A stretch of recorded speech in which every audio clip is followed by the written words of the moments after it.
প্রস্তাবনাটা দেয়া হয়েছে সেখানে অতীতে যেগুলো ছিল, ধরেন 4টা মূলনীতি ছিল: গণতন্ত্র, সমাজতন্ত্র, ধর্মনিরপেক্ষতা এবং জাতীয়তাবাদ।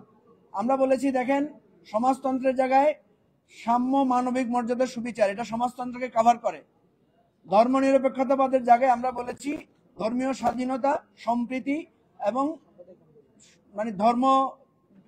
ধর্মের বিপক্ষে কোনো থাকবে না, এই ধরনের একটা জিনিস যুক্ত করা হয়েছে।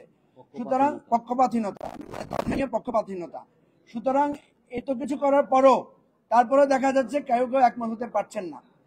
আমরা ওনাদেরকে বলেছি যে আপনারা টেলিভিশনের সামনে দাঁড়িয়ে আপনার দলের মতামত প্রকাশ না করে বরং আপনি যে ত্যাগ করছেন, আপনি যে আপনার দলের মতামতটাকে জাতীয় স্বার্থে অগ্রাধিকার দিচ্ছেন, সেটা হলে আপনার সম্মান বাড়বে। আপনারা অনেকে মনে করছেন যে টেলিভিশনে দেখছে আমি আমার দল বা মতের তাকেই বুলন্দ করে যাব, এই পলিসিটা ঠিক না।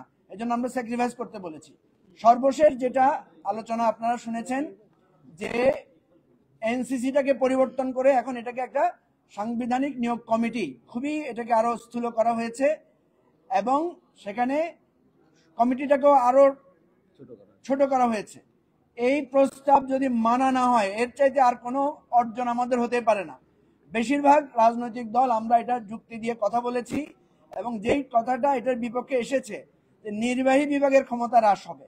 আমরা সেখানে বলেছি নির্বাহী বিভাগের কাজ তো আপনার নির্বাচন কমিশন নিয়োগ দেয়া না, এগুলো সাংবিধানিক দায়িত্ব, এগুলোকে সবসময় বলা হয়েছে। আমরা সেখানে প্রশ্ন করেছিলাম যে আপনারা তো চান যে এই প্রতিষ্ঠানগুলো নিরপেক্ষ থাকুক, চান কিনা? সবাই বলেছে হ্যাঁ চাই। তো নিরপেক্ষ যদি চান তাহলে একটা কমিটি দিয়ে করলে অসুবিধাটা কোথায়? সুতরাং এটা শুধুমাত্র একটা বাহানা। আমরা মনে করি নির্বাহী বিভাগের ক্ষমতা কোনোভাবেই হ্রাস হবে না, বরং বাংলাদেশের মানুষ নিজেদেরকে গৌরবান্বিত মনে করবে যে নির্বাচন কমিশন নিয়োগ, দুদক নিয়োগ, পিএসসি চেয়ারম্যান নিয়োগ নিয়ে প্রধানমন্ত্রী, বিরোধী দলীয় নেতা, তারপরে স্পিকার, ডেপুটি স্পিকার উভয় পক্ষের সবাই মিলে আলোচনা করছেন এবং প্রেসিডেন্টের প্রতিনিধি চিফ জাস্টিস থাকেন। এর চাইতে সুন্দর প্রস্তাব আর হতে পারে না। আমরা এখন চাই, দোয়া করেন যে বিকালের মধ্যে যাতে আমরা এটা নিয়ে একমত হয়ে যেতে পারি। ধন্যবাদ সবাই। 7 জনেরটা বলেছে তো, প্রধানমন্ত্রী, লিডার অব দি অপোজিশন, বিরোধী দলীয় নেতা, 2 কক্ষের স্পিকার, 4 জন হলো। তারপরে থাকছেন প্রধান বিচারপতির একজন প্রতিনিধি, প্রেসিডেন্টের একজন প্রতিনিধি।